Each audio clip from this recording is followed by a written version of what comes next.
the woman or the son is often going to emulate the father's attitude towards the mother, and that's what he carries on, is his idea what a father is and what a husband is, and repeats the same thing. You've talked about the repetition factor. Another question. Sexuality among people before they get married is a pretty common thing now. Are a lot of these women who are later on raped, do they have a normal sexual relationship with the man they're going to marry, and then after they become married he becomes violent, or does she have any idea that he has this kind of a violent nature? That's a very good question, and if you write me, I will send an article that which is written for high school women, to how to tell if it's likely that your boyfriend will become violent. And a lot has to do with his upbringing. There are a lot of people listening now thinking about this question. Right. I'd like to have a few clues. Well, a lot of it depends on what kind of a family he grew up in, whether it was a violent family and that kind of thing. The answer is yes. The wooing period, very often there is no violence visible, but later it can and often does appear because of now he owns her, and because of his bringing as a child, in a violent situation. Often he's been sexually abused himself, for instance. If you would like to help change the laws of the state of Washington, or if you would like more information on this subject, you may call the Rape Relief Crisis Line, which is 632-7273, and certainly that is the organization that will help you if you've had this problem yourself within your own marriage. This afternoon, Laura's going to be speaking at the Northwest Women's Law Center, and that's from 11:30 to 4:30. 1:30.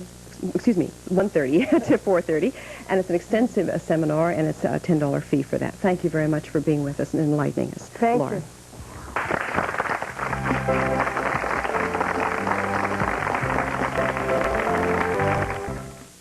This summer, you're invited out to lunch. Call 623-0340 for the schedule of all the free lunchtime concerts in downtown Seattle.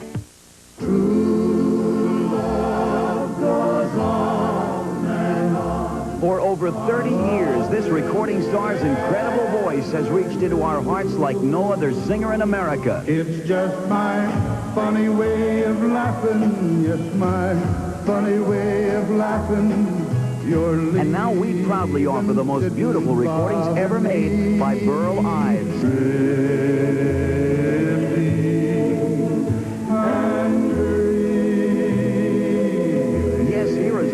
Special magic of Burl Ives in one exclusive collection. Pearly shells from the ocean, shining in the sun, covering the shore, red sails in the... Through the years, these are the songs that have touched my heart.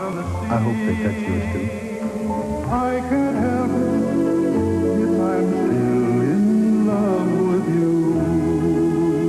It's good to touch the green, green grass. And you also get Burl Ives' famous hit. A little bit of tear let me down, spoil my act as a clown. You will love the special magic Burl Ives. The giant record player is only $7.98. Complete tape collection is only $9.98. Not sold at any store. Order yours now. Mail $7.98 for album, $9.98 for a track tape or cassette to Burl Ives, Box 330, Seattle, 98111.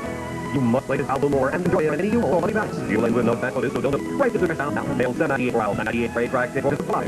330, Seattle, 98111. Burl Ives, Box 330, Seattle, Washington, 98111.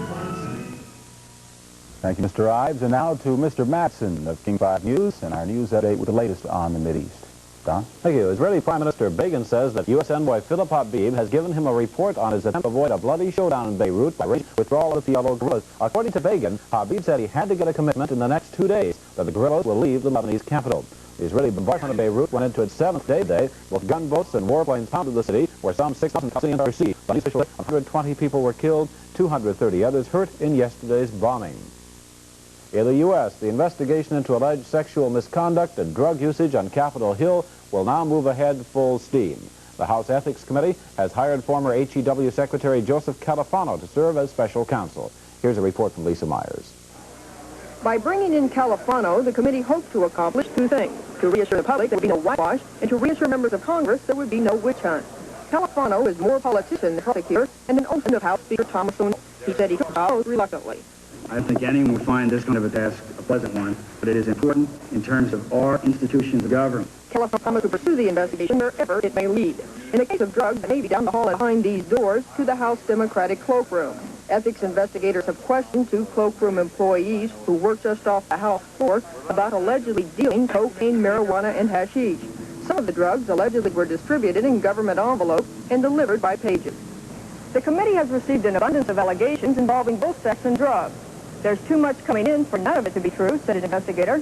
The problem is, how do we prove it? Lisa Myers, ABC News, at the Capitol.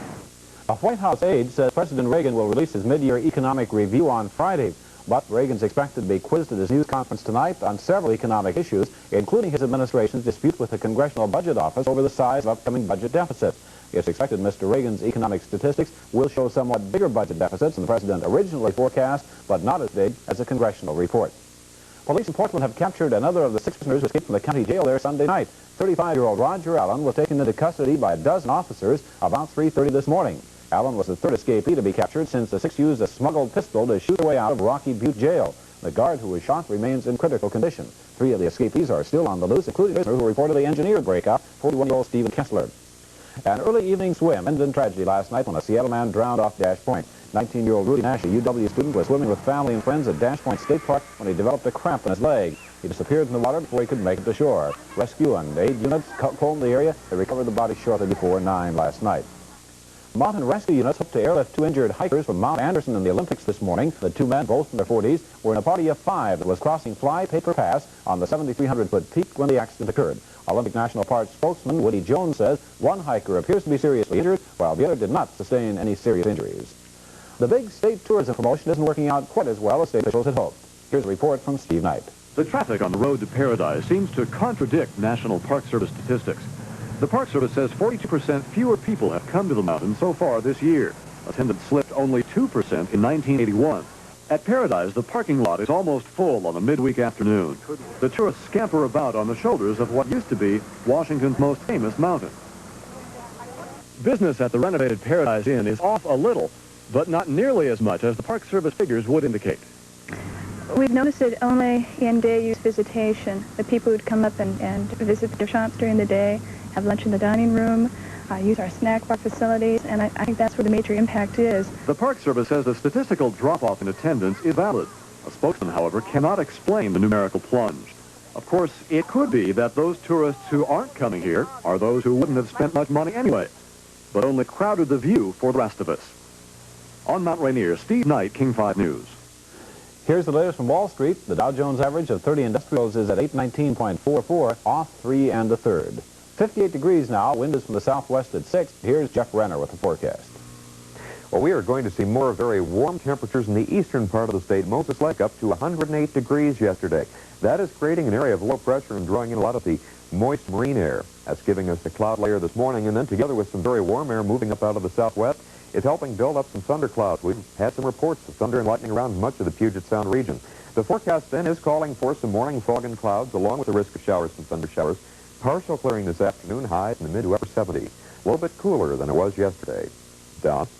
Thank you. And that's our news update. Cliff? All righty, and if you like sailing or fishing, Dana Middleton explains why Newport, Rhode Island could be just the place for your vacation.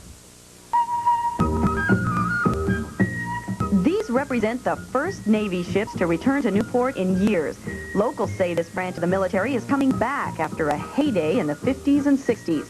The Naval War College has continued to operate here, teaching high-caliber war games.